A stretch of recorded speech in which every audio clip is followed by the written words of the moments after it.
Hello students, welcome back to Prepon. We are meeting after a long time. वैसे तो videos आते रहे थे, हमने मॉडर्न इंडिया को कवर भी कर लिया है। आज इस डिजिटल बोर्ड के माध्यम से we are starting again. So coming after a long time to my studio, recording studio, तो मैंने मास्क प्रिकॉशन के तौर पे थोड़ा सा पुट ऑन रखा है, just as a matter of precaution. Gradually इसको भी ख़त्म करेंगे। तो चलिए आज एक छोटा सा टॉपिक कवर करते हैं करंट अफेयर्स का। करंट अफेयर्स की इश्यूज़ भी मैं लेना शुरू कर रहा हूँ। तो जो इंडियन पॉलिटिक्स से संबंधित चीज़ें करंट अफेयर्स में हैं वो हम कवर करेंगे और चीज़ें भी कवर करेंगे। दीज डेज आप इस अखबार में पढ़ रहे होंगे कि लक्षद्वीप में काफ़ी सारे चेंजेस आ रहे हैं with respect to good number of things. उनमें एक चीज़ जो हम लोगों ने पढ़ी वो ये कि Lakshadweep wanted to change its high court jurisdiction from Kerala to Karnataka, change करना चाहता है। तो क्या ये जुरिडिक्शन लक्षद्वीप चेंज कर सकता है? क्या इसका तरीका है? How can it be done? Let us see through this particular video. कैसे हो सकता है डिस्कस करते हैं।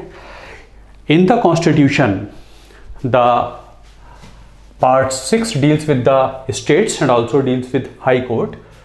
Article 214 to 231 exclusively deal with the provisions of the High Court. So in Indian judiciary, which is integrated judiciary, we have high courts also. So we can have three types of high courts, rather we have three types of high courts.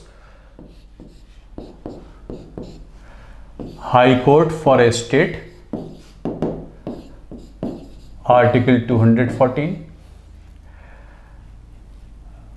High court और हम बोल देते हैं इसे common high court,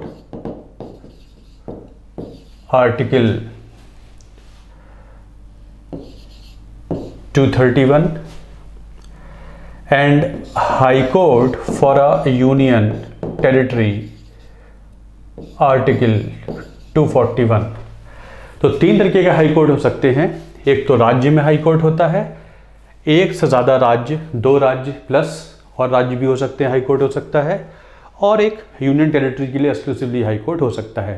तो late us सी कि क्या क्या चेंजेस आ सकते हैं और कैसे आ सकते हैं through this particular video. Important point जो करंट अफेयर्स पे रहता है वही मेन सब्जेक्ट का क्वेश्चन बन के एग्जाम में आ जाता है। Let us see. हुआ ये कि अंटिल 1956, वाई 56 में there was states reorganization. There was states reorganization. You know, independence के बाद हमको दो तरीके के राज्य मिले थे, states and princely states and provinces.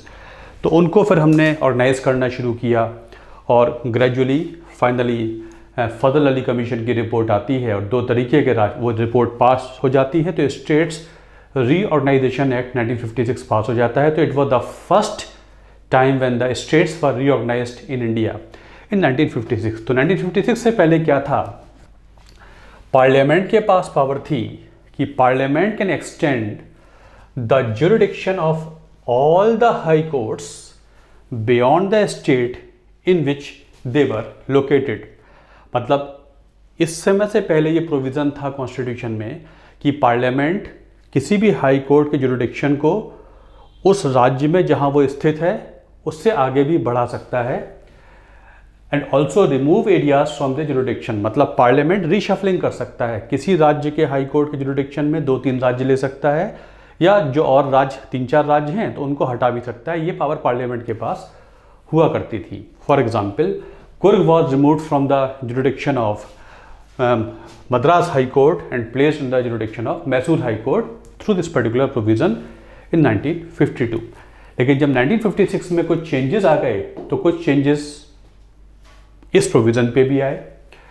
With the passage of 7th constitutional amendment act, जिससे दो तरीके के राज्य बन गए थे, स्टेट्स एंड यूनियन टेरिटरीज। ये जो एक्ट पास हुआ था, वो जो फजल अली कमीशन की रिपोर्ट थी उससे जो चेंजेस आए, तो ये 7th अमेंडमेंट एक्ट पास हुआ था जिसमें दो तरीके के राज्य बने थे। इसमें चेंज ये हुआ कि this power of parliament to extend और curtail the jurisdiction of a high court was restricted to only union territories. मतलब क्या हुआ, मतलब ये हुआ पहले हाई कोर्ट को, पार्लियामेंट को अधिकार था कि वो किसी भी हाई कोर्ट की जुरिडिक्शन किसी भी राज्य में एक्सटेंड कर सकता है, लेकिन अब चेंज हो गया 1956 के बाद। अब चेंज ये हुआ कि पार्लियामेंट ये जो एक्सटेंशन देगा या कर्टेल करेगा जुरिडिक्शन हाई कोर्ट का, ये सिर्फ यूनियन टेरिटरी के संदर्भ में कर सकता है और राज्यों के संदर्भ में नहीं कर सकता। मतलब पहले और राज्य भी लाए जा सकते थे, अब ये संभव नहीं है। ओनली यूनियन टेरिटरी का जुरिडिक्शन कम और ज़्यादा कर सकते हैं किसी हाई कोर्ट को, जहाँ तक उसका संबंध है। तो जो आर्टिकल 230 था, जो मैंने आपको पहले बताया, जिस पर आर्टिकल की हम बात कर रहे हैं, बेसिकली ये आर्टिकल 230 है। आर्टिकल 230 अब चेंज होने के बाद जो 1956 में चेंज हुआ, चेंज ये हुआ, पार्लियामेंट में by law extend the jurisdiction of a high court to a union territory और exclude the jurisdiction of a high court from a union territory. मतलब पार्लियामेंट के पास पावर है कि पार्लियामेंट किसी भी यूनियन टेरिटरी को इस हाई कोर्ट से निकालकर दूसरे हाई कोर्ट में रख सकता है, या किसी भी हाई कोर्ट की जुरिडिक्शन को किसी भी यूटी के लिए एक्सटेंड कर सकता है, या वहाँ से निकाल के यहाँ चेंज कर दे। मतलब ये जो रीशफलिंग पहले राज्यों के संदर्भ में भी हो सकती थी, अब सिर्फ और सिर्फ यूटी के संदर्भ में हो सकती थी आफ्टर द 1956 चेंज ओवर। तो now this can be done only in case of union territory.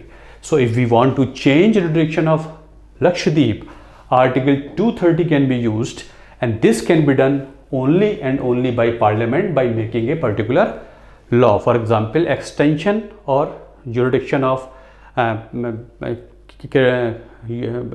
Karnataka High Court to Union Territory of Lakshadweep. ऐसे एक्ट पास करना पड़ेगा पार्लियामेंट को, ये एग्जीक्यूटिव ऑर्डर से नहीं हो सकता। Even though Lakshadweep is a union territory, राष्ट्रपति के आदेश से या सेंट्रल गवर्नमेंट के आदेश से ये नहीं हो सकता। It can be done solely and only by the parliament, that too by making a law. By making this law, parliament Lakshadweep को निकालकर केरला हाई कोर्ट से कर्नाटक हाई कोर्ट में डाल सकता है। ये सेंट्रल गवर्नमेंट के लिए या यूटी के लिए एग्जीक्यूटिव एक्शन से संभव नहीं है। This can be done only by parliament, meaning thereby this can be done by both Lok Sabha and Rajya Sabha ये passing a bill by simple majority, तभी ये चेंज हो सकता है, वरना चेंज नहीं हो सकता।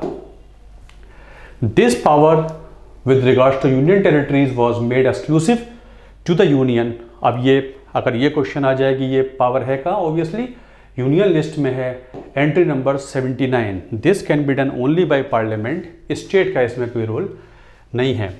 On the other hand the amendment through article 241 gave parliament the powers to constitute a high court for a union territory exclusively. जैसे मैंने आपको शुरू में बताया था कि 241 आर्टिकल में फिर ये चेंज हुआ था, तो चेंज ये भी हुआ कि आर्टिकल 241 में ये पार्लियामेंट के पास पावर है, एक्सक्लूसिव पावर है कि पार्लियामेंट चाहे तो किसी यूनियन टेरिटरी के लिए एक्सक्लूसिव हाई कोर्ट भी बना सकता है, या उस यूटी में जो कोई भी कोर्ट है उसे हाई कोर्ट अनाउंस कर सकता है, डिक्लेयर कर सकता है। Such a high court can be established in a UT has the same constitutional status with that of a high court in a state।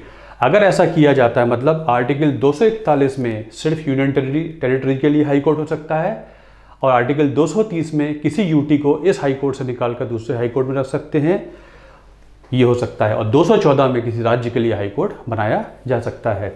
तो 241 में यूटी के लिए मान लीजिए गवर्नमेंट ये चेंज करती है कि लक्षद्वीप के लिए एक्सक्लूसिव हाई कोर्ट होना चाहिए, ना केरल ना कर्नाटक, तो आर्टिकल 241 में ऐसा हो सकता है कि लक्षद्वीप को एक्सक्लूसिव हाई कोर्ट दे दिया जाए। जैसे कि Delhi is the only union territory which has got its own high court, otherwise किसी और यूटी के पास अपना एक्सक्लूसिव हाई कोर्ट नहीं है, दिल्ली के पास है। Delhi is the only UT, status wise Delhi is a union territory जिसके पास अपना एक्सक्लूसिव हाई कोर्ट है, अदरवाइज किसी के पास नहीं है। तो सेंट्रल गवर्नमेंट चाहे through the parliament they can give exclusive high court to Lakshadweep by using article 241, or by using article 230 they can extend the jurisdiction of Karnataka high court to Lakshadweep, और केरल से निकालकर कर्नाटक में डाल सकते हैं। ये संभव हो सकता है। तो इनका मतलब क्या है? इनका मतलब ये है जो मैंने आपको शुरू में बताया कि centre directly administers Lakshadweep, it has no powers to change the high court jurisdiction through executive action. This can be done only by parliament action. इसका मतलब यह हुआ कि लक्षद्वीप का एडमिनिस्ट्रेटर इसमें कोई रोल प्ले नहीं कर सकता। The only agency, the only forum which can do this particular task is Parliament of India. Parliament of India, by using the power of Article 230, can extend or exclude the jurisdiction of a high court to a union territory. Parliament के पास power है, parliament यहाँ से वहाँ कर सकता है union territory के केस में, और पार्लियामेंट चाहे तो आर्टिकल 241 में चाहे तो लक्षद्वीप को सेपरेट हाई कोर्ट भी दे सकता है। ये दो सिचुएशंस हो सकती हैं, अदरवाइज कोई सिचुएशन नहीं होती है। So this is what can be done in the case of Lakshadweep, अगर कुछ चेंज ओवर होना है तो। अब हमने डिस्कस किया था कि एक कॉमन हाई कोर्ट भी होता है, तो yes, under article 231 parliament can establish A common high court जिसमें 2 और मोर स्टेट्स हों,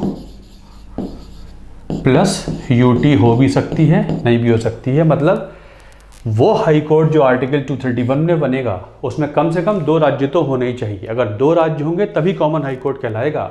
ऐसा नहीं है कि एक राज्य और एक यूटी है तो कॉमन हाई कोर्ट हो जाएगा। हाँ, ये हो सकता है कि 2 राज्य के साथ यूनियन टेरिटरी भी हो सकती है।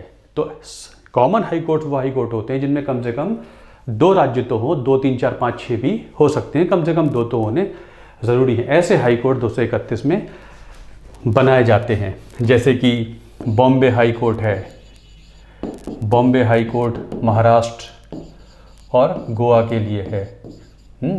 गुवाहाटी हाई कोर्ट है, गुवाहाटी हाई कोर्ट 4 राज्यों के लिए है। Punjab and Haryana high court है, Punjab and Haryana high court Punjab, Haryana and Chandigarh के लिए है। इस तरीके से ये कॉमन हाई कोर्ट हुआ करते हैं, और आर्टिकल 230 का इस्तेमाल करके एक्सटेंशन दे दिए गए। कलकत्ता हाई कोर्ट अंडमान निकोबार के लिए हो जाता है, दमन दीव और दादर नगर हवेली के लिए बॉम्बे हाई कोर्ट हो जाता है, not Gujarat high court, Bombay high court हो जाता है। इसी तरीके से चंडीगढ़ तो पंजाब हरियाणा हाई कोर्ट में हुआ ही करता है, दिल्ली का अपना हाई कोर्ट हुआ करता है। सो दिस वे एक्सटेंशन भी दिए जा सकते हैं। लक्षद्वीप के लिए केरल हाई कोर्ट हुआ करता है। सो दिस वे एक्सटेंशन दे दिए गए using article 230 of the constitution. तो नाउ वी हैव गॉट कि this change can be done only with the help of these provisions. अगर राज्य को हाई कोर्ट देना है तो आर्टिकल 214 में ये पार्लियामेंट कर सकता है, तो एक्सक्लूसिव राज्य के लिए हाई कोर्ट हो जाएगा। अगर 2 से ज़्यादा राज्य हैं तो कॉमन हाई कोर्ट हो जाएगा, और अगर एक्सक्लूसिवली यूटी को देना है तो आर्टिकल 241 हो जाएगा। So Lakshadweep can not do anything in this, it is only the will of union government which can do it only through Parliament by passing a suitable law by simple majority. So this is about Lakshadweep, the changeover of high courts. So I think you have got the message, you have got the understanding of this thing. जितनी चीज़ें इसमें संबंधित है सब मैंने आपको बता दी हैं कि कैसे कैसे हाई कोर्ट्स बना सकते हैं। तो चलिए, thanks a lot for watching this video. Please share कीजिए, लाइक कीजिए और सब्सक्राइब कीजिए। हमको बहुत तेज़ी से काम करना है, अपने एग्ज़ाम के लिए अब तेज़ी दिखानी है। कोविड की प्रॉब्लम तो है, but somehow we have to move it on. So thanks for being with me in this particular time. Please इसको आगे बढ़ाइए, शेयर कीजिए। हमको अपने चैनल को बहुत आगे बढ़ाना है, आपका सपोर्ट बहुत ज़रूरी है। Please move on with me. Thanks a lot.